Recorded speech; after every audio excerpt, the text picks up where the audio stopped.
ബുദ്ധി സാങ്കേതിക വിദ്യ സംബന്ധിച്ച് ഐക്യരാഷ്ട്രസഭ രൂപീകരിച്ച വിദഗ്ധ സമിതിയിൽ അംഗമായ ഇന്ത്യക്കാരൻ ആരാണ്? അത് ബലരാമൻ രവീന്ദ്രൻ. 2026 വിന്റർ ഒളിമ്പിക്സിന്റെയും പാരാലിമ്പിക്സിന്റെയും ഭാഗ്യചിഹ്നങ്ങൾ ഏതൊക്കെയാണ്? അത് ടീന മിലോ.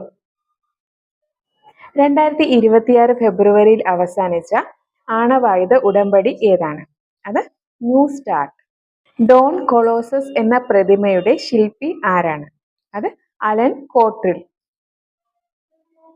SIR നടപടികൾ പൂർത്തിയാക്കിയ കേരളത്തിലെ ആദ്യത്തെ നിയമസഭാ മണ്ഡലം ഏതാണ്?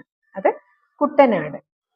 അയ്യ Vaikundaswami memorial library and cultural centre സ്ഥാപിതമാകാൻ പോകുന്നത് എവിടെയാണ്? അത് വഞ്ചിയൂരാണ്.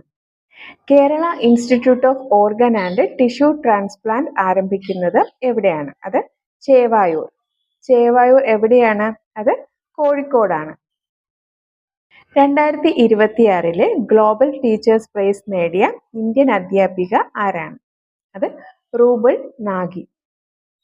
രാജ്യത്തെ മികച്ച 10 പോലീസ് സ്റ്റേഷനുകളിൽ ഒന്നായി കേന്ദ്ര ആഭ്യന്തര മന്ത്രാലയം തിരഞ്ഞെടുത്ത കേരളത്തിൽ നിന്നുള്ള പോലീസ് സ്റ്റേഷൻ ഏതാണ്?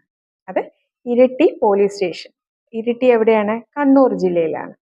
ഇറാനിൽ നിന്നും അന്താരാഷ്ട്ര ഒളിമ്പിക് കമ്മിറ്റി അംഗമായ ആദ്യ വനിത ആരാണ്? അത് സൊറയ അഗായി.